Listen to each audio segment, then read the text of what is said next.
healthy foods, what I want you to think of are nutritious foods. The way that I think of this are foods that bless your body.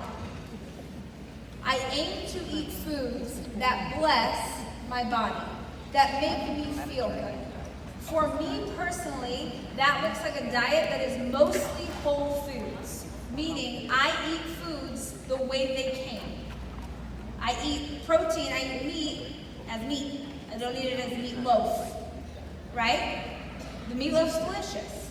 I would have a potato, I would have a baked potato by itself, that's the way it came, not mashed potatoes. You get what I'm saying? Bread did not come that way. A cupcake didn't come that way. So I aim to eat whole foods because it keeps it really simple for me. I eat whole foods, I eat foods that bless my body. There are plenty of foods that are healthy that actually will make you personally sick. There are plenty of foods that for your sister would be great because kale makes her feel really good and actually super upsets your stomach. So you have to eat foods that bless your body. Are there times in your life where a perfectly made ravioli with fresh ricotta in a brown butter sage sauce, which is what I had last night for my birthday dinner, okay? Are there times when something extravagant is a blessing to your body? Hell yes!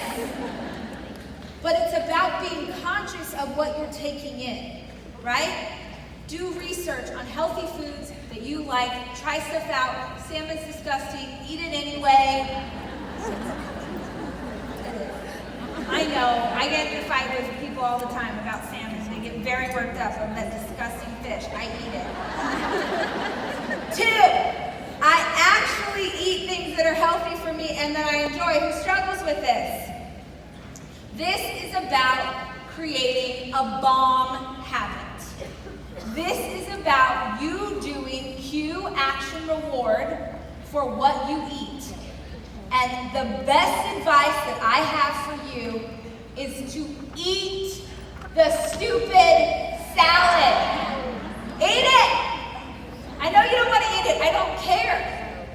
If you eat the thing you planned on eating, if you eat the food that you planned for when you were in your best self, right? When you were like the best that you could be at the grocery store, like, look at me, getting the thing.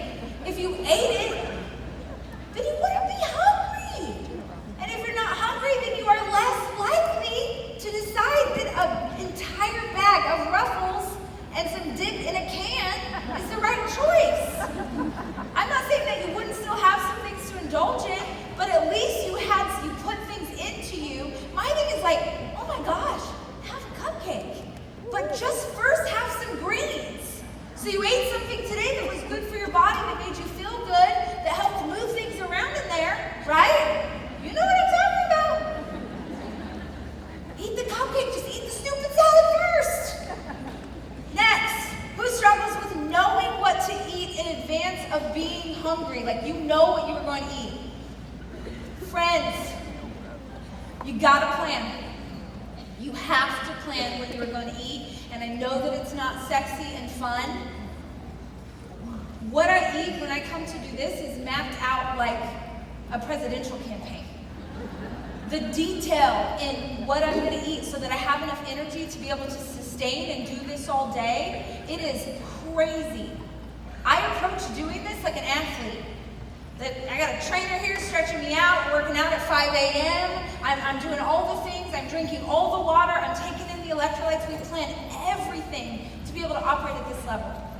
But for you, when you go back home, if you do not plan, you are going to put yourself in a position where you're trying to make healthy choices, but you're starving. And when you're starving, you end up at McDonald's. Right? The best laid plans will fail if you are starving. Who knows what I'm talking about? You have to plan. My best advice for this is Sunday afternoon, meal prep. Come up with things that you love, right? Because you did the research and you figured out what it was, and you make a bunch of stuff and you store it in the fridge. You've got to plan in advance. Next, I regularly use food or alcohol as a coping mechanism who struggles with this. We learned about a negative habit loop today, right? So you have some ideas about what you are going to do to change the action. You've got to find a different way to cope. The next one, I regularly reward myself with food or alcohol. Find a different reward. First of all, be conscious of the fact that food or alcohol is not a healthy way to reward. And if you have kids, you are going to create this and pull this into the next generation just like they did to you. Because if something is a reward, that means it's good. It's very easy for it to be something that we cope with. You get that? Do you get that? Yes. Next, I regularly punish myself with food. Who struggles with this? The first is admitting that it's something that you do, right?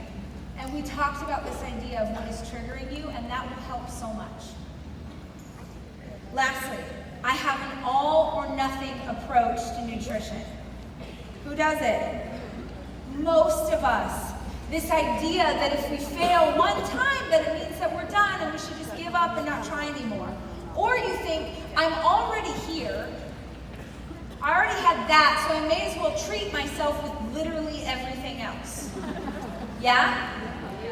Or do you ever think, I'm just going to eat the rest of the cookies because then the cookies won't be here tomorrow to tempt me. I do it all the time. All the time. I'm like, because tomorrow, I already blew today, and tomorrow I'm going to really start and be, I'm going to do it. So I'm just going, I'm down to 7, and they're this big. But you know what? Not all heroes wear capes, so. Here's my question to you, all or nothing people. What would it look like for your health if you could get every single one of those decisions back? What if every time that you felt like you failed, and so you took a flying leap and did everything and sabotaged yourself to the highest degree, what if every single time you've done that in the last 5 years, what if you could get them all back? What kind of difference would that make in your health now, do you think? A big one? So you ate a cookie. So you had a donut. So you ate some bread. Oh my God. You had bread? Who cares? Remember, this is about giving yourself food that will bless you, not depriving yourself of things that you like. Look, if you want to know exactly how I do it, I am super hardcore. I eat very clean because this, you can imagine to some extent how much energy this requires for me to do this, yeah? So I treat myself like I am an athlete. I want to eat super clean, but I get one meal. One meal a week. I call it cheat meal. Some people don't like the word cheat. You name it whatever you want, Pam. Don't at me on Instagram. I call it cheat meal, and once a week, I eat whatever the heck I want, and I live for it, and I enjoy it, and it's so delicious. And for us, I used to do it on date night, because I thought it was fun. We'll go to a restaurant. And then I had this epiphany. Anyone do cheat meal on date night? Okay, I had this epiphany. This is really great. Restaurants are better at making healthy food than I am.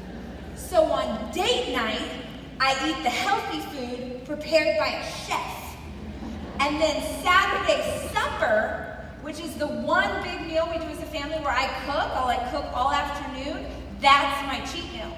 Because I'm not perfect at making healthy meals. I'm really good. Anyone buy my first cookbook? I'm really good at dips and butter and gravy. That is my love language. So I do my cheat meal as a thing that I make for myself. It's about having a plan. It's about not throwing yourself into the deep end just because you did one thing that felt like a mistake to you, okay? Okay? Great. Turn to page 94.